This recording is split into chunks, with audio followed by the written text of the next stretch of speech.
말씀은 신약의 마태복음 21장입니다. 마태복음 21장 37절부터 46절까지 말씀을 읽겠습니다. 마태복음 21장 37절부터 마지막 46절까지 말씀인데요. 교독해서 읽겠습니다. 후에 자기 아들을 보내며 이르되 그들이 내 아들은 존대하리라 하였더니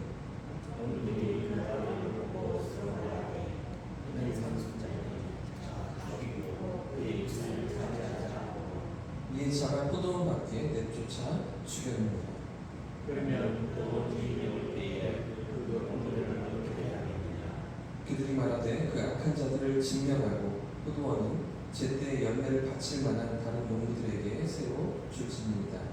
예수께서 이르시되 너희가 성경에 건축자들이 버린 돌이 보통의 머릿돌이되었나니 이것은 주로 말미암아 할 것이요 우리 눈에 희하다 읽어본 일이 없느냐. 그러므로 내가 너희에게 이르노니 하나님의 나라를 너희는 빼앗기고 그 나라에 열매 맺는 백성을 받으리라. 이 돌 위에 떨어지다는 깨지겠고 이 돌이 사람 위에 떨어지면 그를 땅으로 만들어 흩으리라 하시니. 대제사장들과 바리새인들이 예수의 비유를 듣고 자기들을 가리켜 말씀하신 줄을 알고 보자 그들을 무서워하니 이는 그들이 예수를 채찍으로 알피었더라. 아멘. 할렐루야. 오늘 말씀으로 우리 동네에 찾아오실 줄 믿습니다.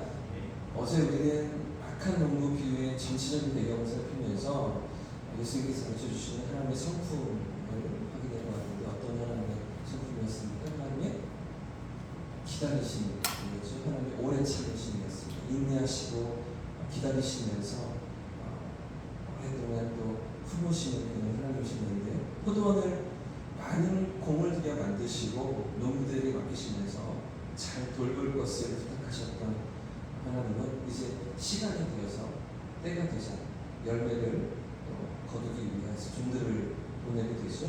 하지만 농부들이 그 종들을 어떻게 대했습니까? 때리고 죽이고 돌로 쳤죠. 그러자 주인은 또다시 종들을 보내죠. 다시 한번 기회를 주면서 종들을 보내는데 그럼에도 불구하고 이 농부들이 어떻게 종들을 대했습니까? 똑같은 모습으로 때리고 죽이고 돌로 쳤습니다. 사실 우리 같으면 어떻게 하겠습니까? 두 번씩 기회를 줍니다. 참을 수 있겠습니까? 당장에 군대를 끌고 가서 진멸을 하겠죠. 지금 주인은 그 정도의 능력과 힘이 있는 그런 사람이니까요. 그렇게 충분히 할 수도 있는데도 불구하고 주인은 또 한 번 기회를 주었는데요. 이런 기다림과 인내에도 불구하고 악한 농부들은 다시 찾아온 주인이 보낸 종들을 때리고 죽이기까지 했었죠. 자, 상황이 이러한데도 이런 가운데 주인의 마지막 선택이 37절입니다. 37절 말씀을 제목 보십시오. 제가 읽겠습니다. 후에 자기 아들을 보내며 이르되 그들이 내 아들은 존대하리라 하였더니. 여러분, 주인의 마지막 방법이 무엇입니까? 자기 아들을 보내는 것이었죠. 이 아들만큼은 존대할 것이다, 존중해 줄 것이다 라고 기대하면서 마지막으로 이 농부들에게 기회를 주고 있는데, 하지만 이런 주인의 기대는 산산이 무너지고 전혀 원했던 결과가 나타나지 않는데 38절과 39절 말씀을 다시 한번 읽어보겠습니다. 38절 39절 시작. 농부들이 그 아들을 보고 서로 말하되 이는 상속자니 자 죽이고 이의 유산을 차지하자 하고 이에 자가 포도원 밖에 내쫓아. 여러분, 오늘 비유에서 농부들이라는 표현은 농부 혹은 포도원지기 또는 소상농이라는 뜻으로 번역되는 단어입니다. 주인이 잠시 위탁을 받아서 임시적으로 농사를 짓는 그런 농부를 가리키는데요. 공동번역 성경에는 그래서 소작인이라고 번역된 것 같습니다.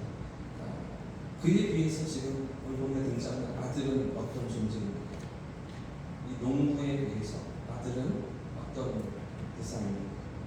주인과 동일한 권리를 행사할 수 있는 포도원의 상속자이죠. 그래서 농부들은 이 상속자만 죽이면 포도원을 차지할 수 있을 거라고 판단합니다. 그리고 주인의 아들을 포도원 밖으로 내쫓고 뿐만 아니라 잡아 죽이기까지 하는데 39절 말씀에 방금 읽었던 말씀은 이에 잡아 잡다라고 할 때 잡다라는 표현도 35절에 기록되어 있는 잡다라는 단어와 똑같은 단어. 그러니까 주인이 보낸 종들에게 행했던 그 행동을 똑같이 이 아들에게도 행동하고 있는 것인데요. 똑같이 그 아들을 대했다는 것이죠. 사실은 그럴 수가 없는 거잖아요. 종들은 주인이 보낸 심부름꾼이고 아들은 주인을 대신하는 존재인데도 불구하고 그죠? 포도원의 모든 권리를 가진 주인을 대신하는 그런 존재인데도 불구하고 종들과 똑같이 대했다는 것은 어떤 의미입니까? 아들을 멸시하는 것만 아니라 주인을 멸시하는 거죠. 주인을 모독하는 행동이었습니다. 결국은 이 아들을 결박해서 포도원 밖으로 쫓아내어 죽이고 하는 행동들이 결국은 주인을 향하여서 이런 행동들을 하고 있었다는 것인데요. 여러분 이렇게 예수님의 두 번째 비유가 끝이 났습니다. 너무나 어처구니가 없는 내용으로 지금 이 비유가 진행되고 있는데요. 하지만 이 비유를 듣고 있던 종교 지도자들은 아직 이해가 되지 않는 그런 비유였습니다. 그러자 이제 예수님은 이 비유의 내용을 가지고서 이 대제사장들 또 장로들에게 질문을 던지십니다. 40절과 41절 말씀으로 같이 읽어보겠습니다. 시작. 그러면 포도원 주인이 올 때 그 농부들은 어떻게 하겠느냐? 그들이 말하되 그 악한 자들을 진멸하고 포도원은 제때의 열매를 바칠 만한 다른 농부들에게 새로 주지니라. 이런 예수님의 질문에 종교 지도자들이 뭐라고 대답하고 있죠? 악행을 저지른 농부들을 진멸하고 그에 맞는 형벌을 받도록 해야 합니다. 이렇게 대답하는 것이죠. 그러니까 배은망덕하고 파렴치하고 주인을 멸시한 악한 농부들은 진멸당해야 마땅합니다. 이렇게 말하고 있는 것인데요. 그러니까 지금 이 비유가 자신들을 향하고 있다는 것을 전혀 이해하지 못하고 있는 상황입니다. 하나님 앞에서 자신들의 모습이 어떤지를 전혀 깨닫지 못하고 있었던 그런 상황인 것인데요. 이런 대답을 들으신 예수님은 이제 이 비유를 해석해 주십니다. 42절 말씀인데 제가 읽어보겠습니다. 예수께서 이르시되 너희가 성경에 건축자들이 버린 돌이 모퉁이 머릿돌이 되었나니 이것은 주로 말미암아 된 것이요 우리 눈에 기이하다 함을 읽어본 일이 없느냐. 그러므로 내가 너희에게 이르노니 하나님의 나라를 너희는 빼앗기고 그 나라의 열매 맺는 백성이 아들이라. 이 돌 위에 떨어지는 자는 깨지되고 이 돌이 사람 위에 떨어지면 그를 가루로 만들어 흩트리라 하시니. 그럼 예수님은 시편 118편의 말씀을 인용하시면서 이 비유의 의미를 설명하고 계십니다.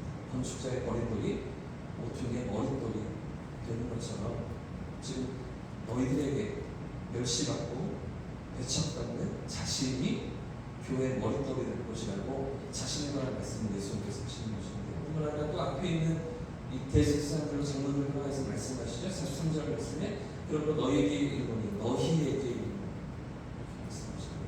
하나님 나라를 누가 빼앗깁니까? 누가 하나님 나라를 빼앗기고 이제 그 나라를 누가 다시 차지하게 됩니까? 이 말씀을 듣고 있던 종교 지도자들이 빼앗긴다는 말씀이죠. 그리고 열매 맺는 백성, 그러니까 새로운 백성입니다. 좀 더 확장하면 이방인들이 하나님 나라를 차지하며 천국의 그 백성으로 부르심을 받는다. 이런 말씀이십니다. 여러분, 결국 이 비유 속에 나타나는 포도원의 주인이신 하나님이 이 포도원 농부들에게 기대했던 것입니다. 하나님께서 이스라엘 향하여서 기대하시고 원하셨던 것이 무엇입니까? 열매였습니다.